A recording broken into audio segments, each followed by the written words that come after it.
Oh, yeah. What's up? I am. Hey, hey, hey. Hey, Kasabitanga. Please say, how are you guys? How are you? Muri boy, people of this nation. Hey, what? Did say people? Muri right here. How are you? Kuri say Coco. Ndokujoinisai handitomboregi ndatouya kuti ndimbotara nemi ndanichiseka hede. Hello people, how are you? Muri boy here guys, zviri sei? Muri right here kwamuri? Oh my god, 126 people. Muri sei? Macomments ndo ari kumanya manje, handizogoni kuverenga 1111, but zviri sei kwamuri ikoko? Dhai uya umbomurese vanhu. Dhai uya pano Diamond. Longest time ever guys, how are you? Hey, hey. Dhai is in the house. Muresani. Inyazoita hai yakanaka. Nadhai nhasi ndakatsvukira. 222 people. Muri right here guys. Zviri sei ibhabha ichidzokera. Ndikosamudzadzaikira. Muri boere guys, how are you? I miss you guys. Zviri sei. Thank you. Ndiri macomments ari kuti akumanya saka handizogoni kuverenga ose, but muri right here. Notion aripo panopa side ari apo. Uyu noshi ari apo. Noshi muriso vanhu.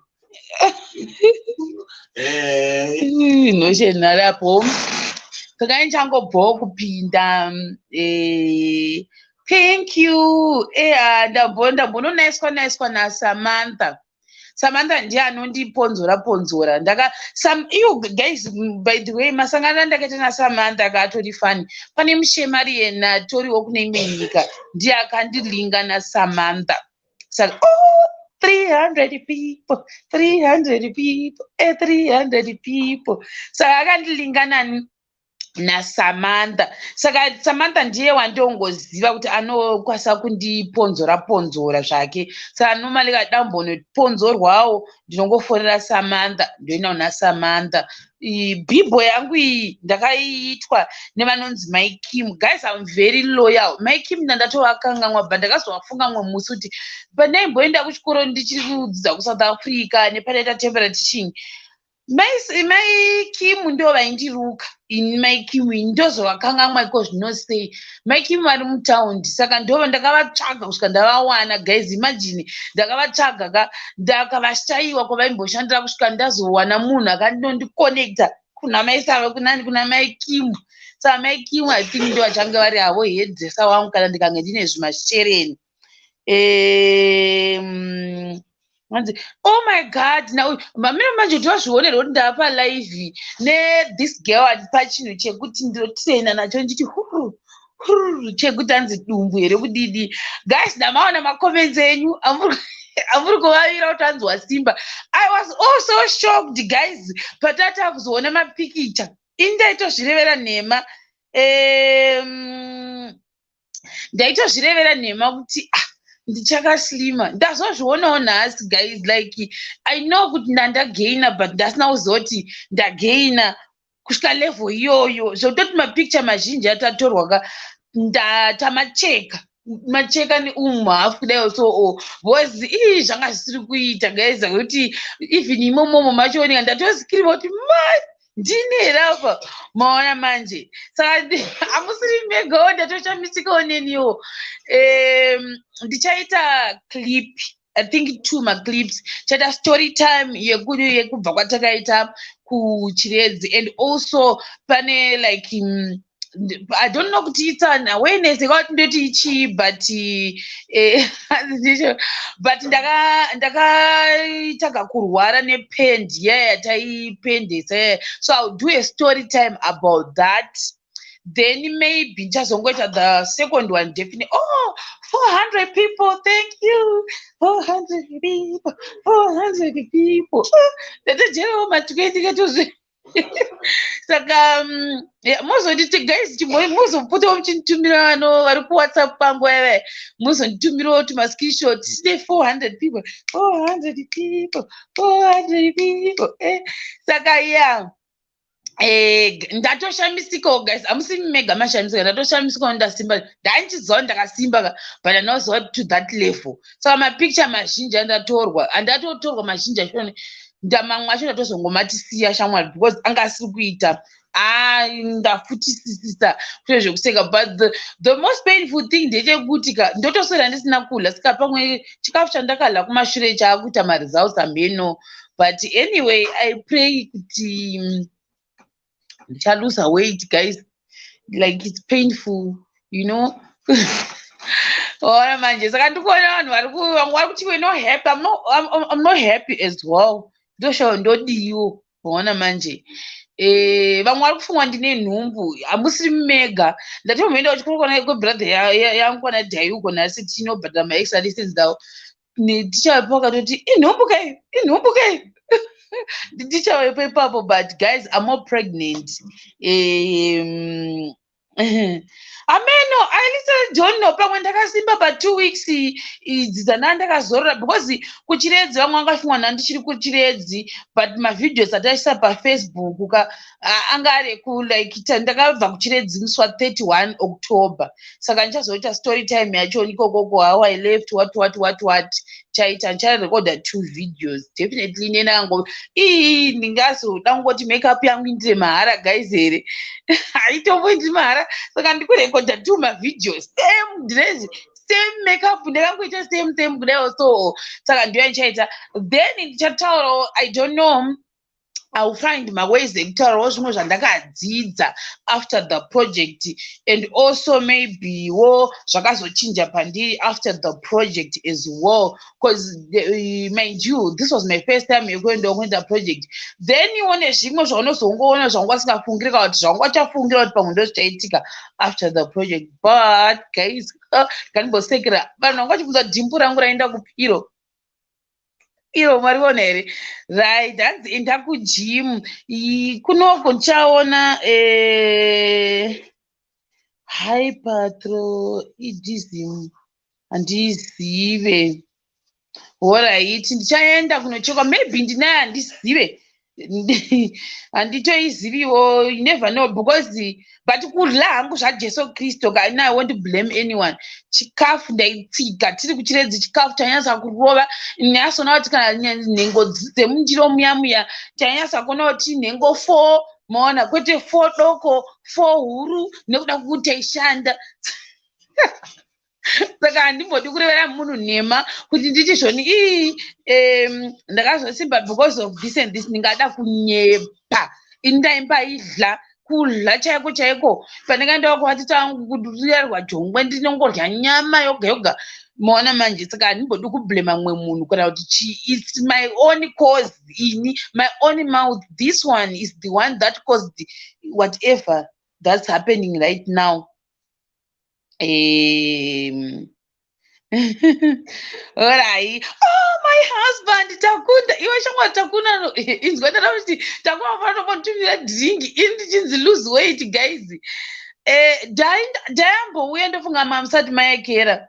Mamsat Mayakera. Die, we are answering Uripi. Saka, guys, don't you? Asi chikafu guys ndikati ndikapfura pachikenini every day ndo wamwe wangu kugwadziwa apa panovava apa kunzwa kuti dei ndangola hangu zvichipisi maona manje. Saka zvinondisimbisa zvakaoro zvakandisimbisa, I think nazo zangu obviously mafast foods. Aiwa ini ndaimatsika ende ndanyatsa kuti kana ndikapinda muchicken ini muya ndairova 3 yenonzi 3 slicer.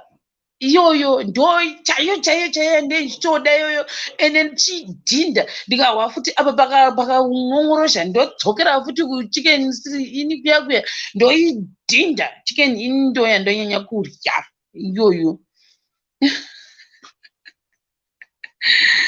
Saka ndingada kuti vanhu ndaimbairya kuda ndikayekera izvozvi kuda ndicharega. Guys, Samantha gandisekera link ndichakuitirai mauyuyu. James, how are you? Peshi kuri say Julie kuri say ko. Hey, excuse me. Uchaona mwakuto nditi unoita favor wamurosere uyu unondi murosa. Guys, I'm going to now be from a long time ago. And it's going to go to Manochi. There's a link. There's a link, guys, up ndo and Daisa. So yeah. She wants to say almost on 2 million guys. So who guys? Guys, vanhu vane number yangu mozonitumiroga handisi kugona kutora selfie. Mantora. Guys, ndiri kuseka hangu ndambosari kugara asikana. Right. Ndaisa link haina kuuya link apa. Bhatiri rangu zvirikuda kutopera zvendisina kuita. Oh my God! So I'll be at Panano. Guys, nemakore mangani. Yo, andichatombozivi kuti nemakore mangani. Ini handibodi kurara nemagasi ndiri 1987. Saka handitozivi kuti ndine makore mangani. I don't know. Nosheni munhu wa87 unenge ane makore mangani? 87 handizivi kuti ndine makore mangani. 35. Aiwa 35 asandashita 35 ndofana kusvitsa yeto around the corner ndada kuti 35 ndofana kusvitsa ndane murume ndawanikwa. I do. Guys, I'm not married. Right. Ndichiri ipapo pakuti I'm not married, guys. Mapotential tinomaona zvinangana kushata zvinotendwa tozvitenda zvingamboiti. Vanenge vachikanda zvavo zvirauro zvinokandika zvinoitika mukati meupenyu. Asi kungori pamwe hanzi chiroorwa. Naiwe unondichindiroora zveiwe. Unozviroora here munhu? Okay. Oh, Welenzi, how are you? Welenzi, iwe shamwari ka sei tichipesana Welenzi iwe. Welenzi unofana umbondionawo umbonditengera slimming tea. Kochipopota ke 490, how are you? Ndoda kutochata guys, but let me just mention one thing guys. Chandinohla pepe panokandwa zvirauro ka ndezvekuti munhu unokuudza kuti ini ndiri single father. Akuudza ndiri single father ka wachibvunza kuti mudzimai uripi, wakubvunza wanzi father people guys take a selfie 500. Right, ndiyandada kuti ndingotaura hangu iyoyo kuti munhu akuudza kuti hanzi ndiri single father. Kutaura chokwadi kwakanaka, but then inini manje I think ndohla drama rokuti rozouya riya kuti munhu ozoti chero unoda nemurume wangu. Unoona manje apa uyu mupesi uyu akakuudza ndiri single father mapabata. Saka ina handiri kureva nhema. Saka that fear I think pamwe ndo iri kundityisa kuti ndimove on nemunhu I have no idea. Saka ndo challenge yandiri kusangana nayo because unoti waderemai mwana wati pengenezu wakuda unobvisirwa zvishereni pepe. Chimwantorewo selfie guys. Nhasi ana sheuta ndiri kuonei domaselfi angu.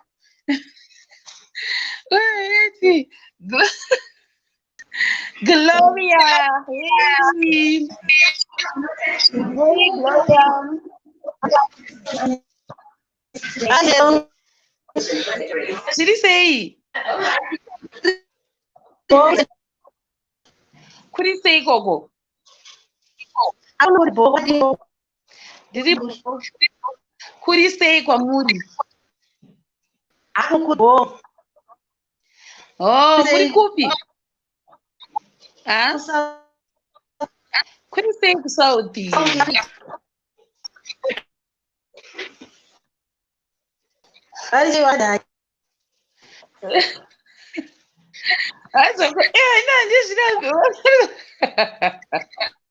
But andisingatonzwa manje muri kubreaka.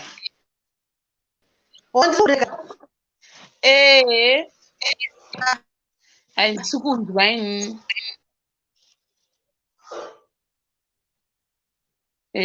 Guys, nyaya yekusimba ndofunga ndaiadresa kudhara kuti ndairya. Haisi secret, ndaimpairya. Saka neniwo ndatozoshamisika nhasi ndakuda kutorwa mapicture kuti ndasimba kusvika level iroro, guys. Then Gloria ndasingamuwini. Samuel wakakrosa uyu. So ndochokwadi nandidi kureva nhema. It's a little bit difficult. Unoziva nenguva kungotya kuti wotanga usazwa magrupu. Why? Thanks. Hanzi screenshot. Thanks. Thanks. Inonzani? Fortuna. Thank you. Nditore screenshot. Ndandichiti zvoni. Wadero manje pepeka before you know it wakunzi mfesi wangu wakazodidi aparadza munhu mhuri yangu apa winenge story womhosva yangu munhu ndiye akatondiudza kuti inini munhu wakarova pasi ona saka panonetsa ndichanyatsombonamatha kufasta. Maybe you should help me fast zvokufasta zvamaifastai because ndakafana makadzi really didn't know. Guys, like I think in this so ndapa damborekodha ndimbozama kuedha kekupesera kuti ndione kuti panouya here mugara kuti kwete. It's not easy, guys. Zvajesu Kristu. Pamwe mumwe munhu anenge ada kutokuwachisa, you never know. Maona manje saka zvakawanda zvanonge wakutarira pepe. Zvakawandisisa, but I pray kuti ndichasangana naBoasi Bo kwete vane rafu. Kwete vane rafu, kwete vari chiki. Inangu aimbodi mufesi ari chiki, handi munhu ari pompasi. Ameno pane mwana wokuti uchotanga kutaura naye achitotanga kutaura naye pepe. Guys, handi kunyebereka. Munhu akutoda kutotanga kuti hey what. Guys, I know uneuri abroad woka. But taurawo neni zvakanaka. No, guys. Andisi ndinokuyekerei munouya uku kubox kuseri. Busy B, how are you?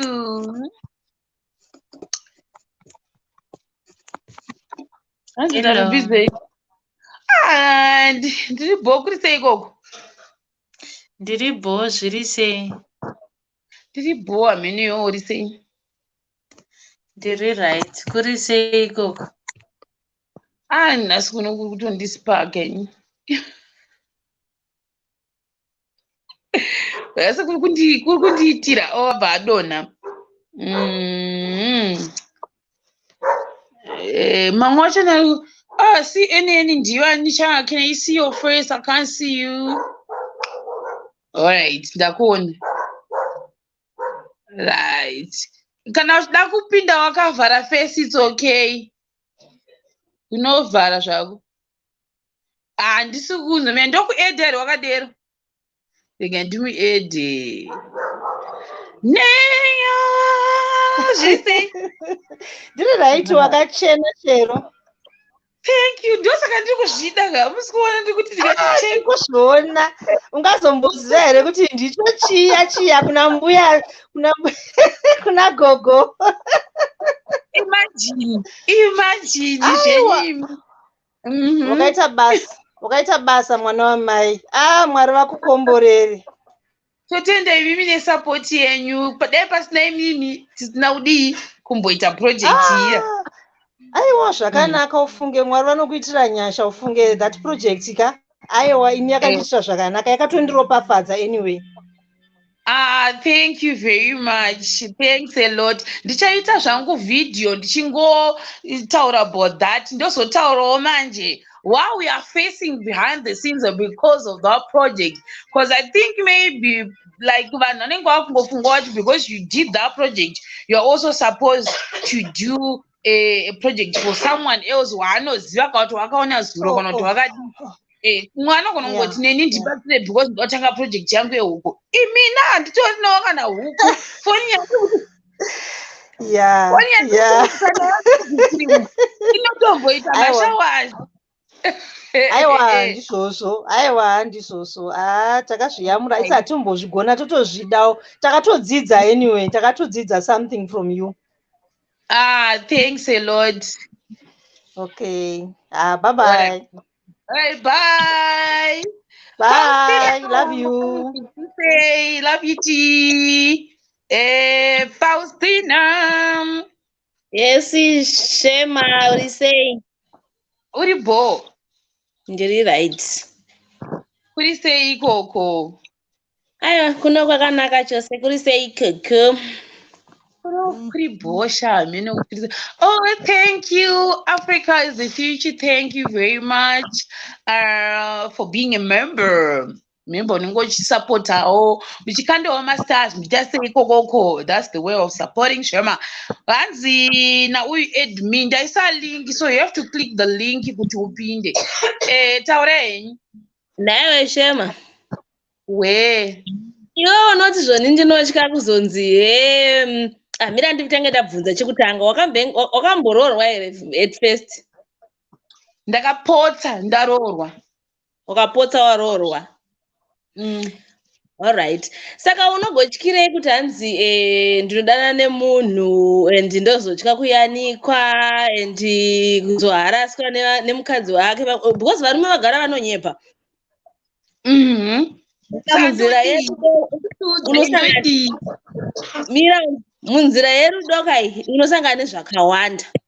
Iwewe kana wadana nemunhu akunyepera, nditi tinoti munhu akunyepera, and then wozozvibata kuti munhu yakandinyepera munhu ane mukadzi, pawatozvidzira ipapo ibva watosiya, handiti kukana ndanyura murudo kuti wanyura zvekusvika pakuti sepakudi kuroorwa musingazoti munhu ane mumwe munhu. Paunotanga kudana nemunhu wacho watanga kutsvaga tsagurudzo kuti munhu yakamira sei, haumbozoshayi 2-3 vanokuudza kuti munhu uyu. Problem nesu vanhu tikaudzwa dzenguva tinoignora kuti vanhu pamwe vane jealous nemunhu wangu kana kuti havadi kuti saka tinofanira kuteerera tiri murudo at the same time. Tikaudzwa watiudza wotsvaga tsagurudzo yako wega wawega kuti but pepe munhu yekuti ungava ruchiva pamwe angashondibatsirawo kusvikawo wega unodi unozonyatsoona chokwadi kuti munhu uyu munhu wangu, uyu munhu ane mhuri, munhu ane munhu wake kumba. Wainzwisa?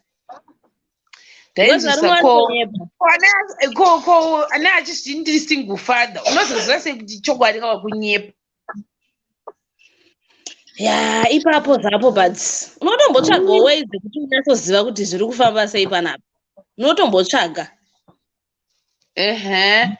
Unotombotsvaga. Hi, girl. Hey, what is it? I'm good. We proud of you. That project was Oh, thank you very much, Sister Lillian. Ticharwa. Also, what ticharwa here? No, she won't. Mom said this name. What ticharwa? No shame. Unokuziya uya pano wasikamwa uya ndi uyu bhila chicharwa unomziva uya murosa classmate yako uyu ungasiri classmate yako Bhila. Yes, no, she how are you? Ribosha. Long time. Iwe ticharwa kwatidarikana kuti chiinda kuchikoro yesu kunewo mwana ticharwa Iwe kumapurazi kwenyu. Uri kwatengora zve. Yes. Uri zvenaiwe ina kuda asingakuzinda ngoziva pamba penyu handopatadarika napo tichidei toenda paruware paya ivo vari paseri pemadzimba dzekwanaikurapa then pamusoro pacho patepurapo papane musikana kakatakuremara But by directly Nepamba pazasi ndopana uyuzve panemba yakanaka iwe Yesu Moros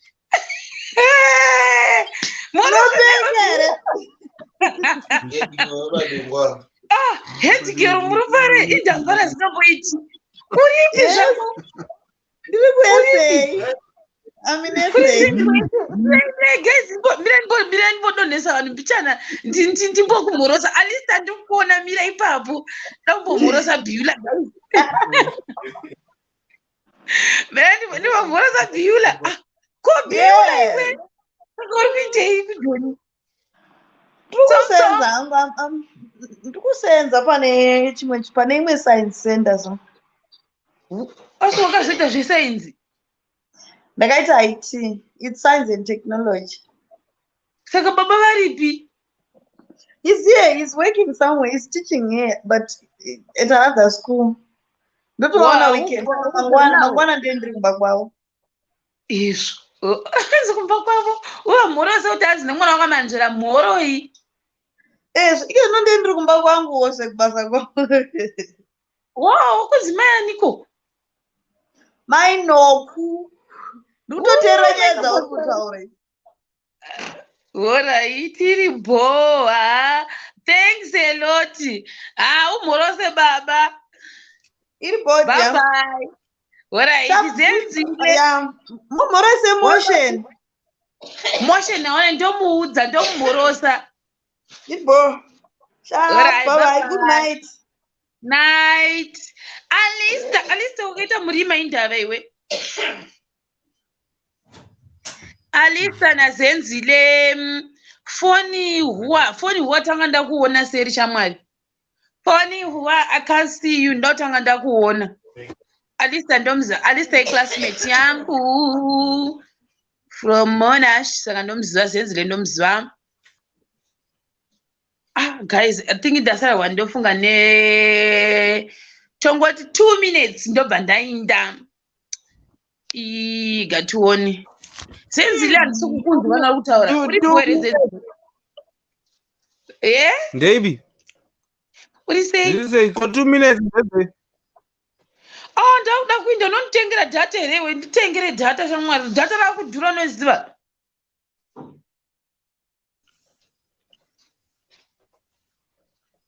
Zenzile uri kubreka ndofunga handisi kukua meno kuti kuSouth Africa kwanaya here. Chero uno. Nda uchiwanzwa kudaro. Zenzile uri mwe wangu iwe nhasi chii chaitika kukapa. Bayai linki. Natoni. Bayai linki guys. Ndoti mpindi. Hakune mafloods. Sure. Mawani. Gatione. Otherwise would you say yako? Akanzi phone guys kana uri kuseri ka ukaisa blank ka tanga waita kuti ndionewo kuti uripo here uri munhu here usazoyekera usasina munhu pamwe kunoisa munhu akashama kakuseri uona phone huwa phone hawo ndiani tapfuma tanga wandiradza face yako ndikuone otherwise uri sei shamani ndiri nani amene utikurisei ikoko kuri bhosha mwari kungodero kuri kunaya magesi apota achinda achidzoka waona manje wakabva rini kuchiredza kuti hanzi magetsi kune magetsi ari kwagogo chisara ndamuona tapfume ndamuona ngati kuchiredzi asi wakabva kuchiredzi yes ndakabva waziwe Sapuma, how are you? Ndiri sei Shema? Ndiri bo msalala, what do you say? Ndiri bo, ndakatsamwa mazono because hauchaita mavhidhiyo ako kuti ndopa zvadii pai. Ndopa toziya. No, unaziva zvaiitika ka pandaiva kuchiredza kuti hachokwadi ka ndichazvitaura zvangu mukati meuyu handisi kuti like zvafanira kuti ma live stream chaiwo ailetsa kuti ndiite like ipapa tane 2 weeks ndasingarekodhiona ndikazorora saka nhasi ndopanda sita live yanguwo maybe mangwana ndikafumawo ndikafuma ndakachajawo ndogona kuita zvandaimboitai zvokudhara manje uchadzibatanidza dzese here nyaya dzayo ndotsvaga dzandinodza unoza ndotsvaga dzandinoona dzandinoda inini but anyway ndichadziitawo kana ndisiri ngori kumamisha cheteni ndinoita but kana ndiri kumamisha konetsa kuti ugare pasi wobatanidza wonyatsoita kuti zvinyatsobuda zvotinetsei ndokuti hachokwadi and also the way andaizochaja nayo madevices anguwo nekuzoti pamwe utomboona kuti chichikuitika paindaneti zvainetsa because kunenge kusingasobata network saka ndaizongorekodha kumamisha ndobva kumisha ndoenda mutauni kunoti ndiuploade saka zvainetsa tsomu unobaya linki saka zvainetsa kuti ndimaite mauyu acho zvainetsa kuti ndozvananangwa yangu kuti ndikumhorese ndikuudzoti aiwa tasuwa mavhidhiyo ndinomaita handimboregera handina kuzvisiya but ngoti panguva yacho iyoyo I think ndisingadi unyebaka pasingaite kuti unzi nhasi apa pawakutanga kuta kurekodha kaklipi because kwaishandwa zvajesu kristu waingokwasangovata ndokuzorora kwawaiita saka time yekuzoti unyatsotsvagwa kuti zvazvofamba sei zvimwe handitozivi kuti chii chakaitika pandaiva kuchiredzi nekuti hapa pakaipa iribo thanks a lot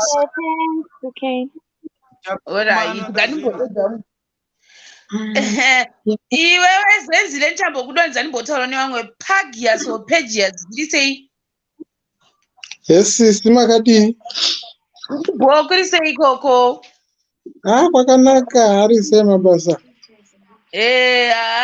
ribo zvatakambozorora izvi zvinofunga takufanira kutanga kusimudzira zvakapera here zvanagogo zvokuvaka takapedza musi wa31 October tatatopedza. Thank you so much for the great work you are doing. Thank you. Totofanira kutotenda imimi maitsapota nemacomments chaiwaita kuti unzwe kuti yes I can do it, we can push maona manje saka tozvitenda izvozvo nevakabvisa vese thank you very much tozvitenda zvakare. No, thank you so much. You touched me pamaita zvema projects. It inspired me. That's when I started following. It looks like I'm chaitiko zvino. No, andinoziva budi ndiri wanika pazvakafanira pana ndiri kuchiredzi taita zvekuchiredziwo project yakapera but kana izvozvi ndiri kuHarare right now ndandakambotorawo like 2 weeks leave dzanguwo ndakazorora but wakana zvangotangawo tinongoita zviripo panguva yacho iyoyo. Okay, nice stuff. I heard Chit makadzidza South Africa. We're talking of Monash. Yes. Oh, so did you start journalism? Aiwa, ndakaita international studies and criminology, but then communication and media studies yanga iri module yandakapika inini. Okay, okay, nice. I know I have a few friends who went to Monash. Which years were you at Monash? 2010 to 2013. 2010. Did you by any chance meet a lady called Sharon Gura? Pana Sharon vakatatira na Sharon I think 3. Saka ndichaziva manje kuti kana ari mutsvuku maybe ndiye sene ndogona kunge ndakangamwa. Okay, okay. I know she was in accounting. She was in the accounting class. Kana ari thing ndiye ndikuziva mutsvuku anga katinyarare maybe ndiye. Yeah, I worked with her at some other place. Anogara Senton. Yeah. Saka ndiye. She was quiet. Okay, no, it was nice talking to you. It's my first time to be on live. My first oh, that's nice.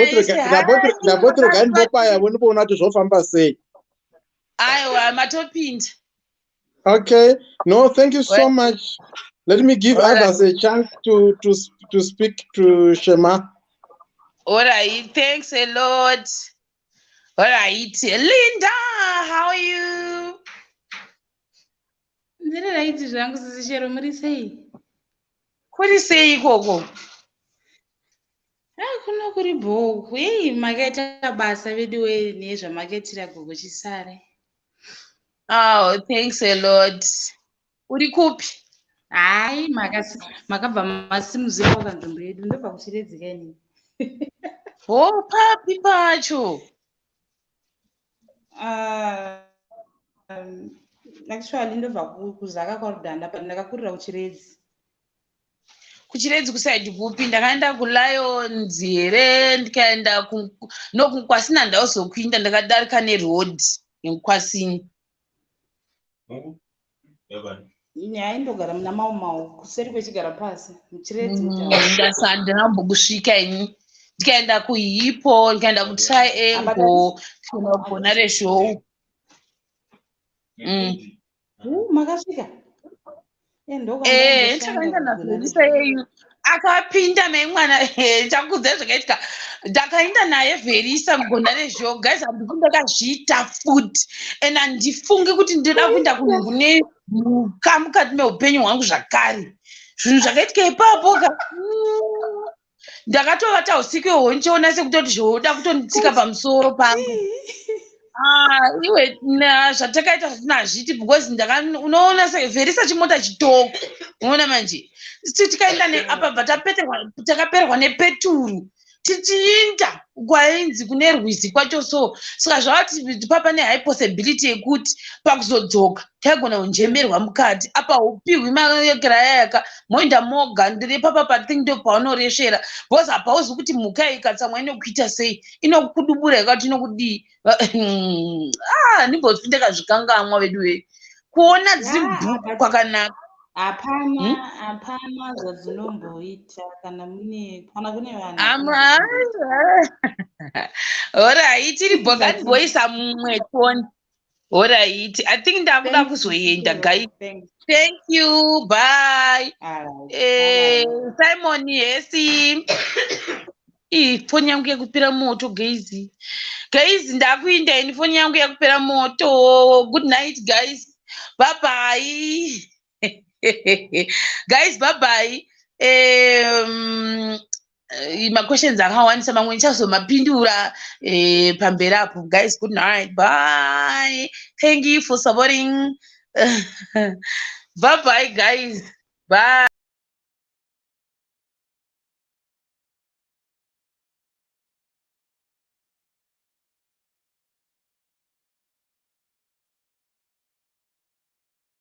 Bye.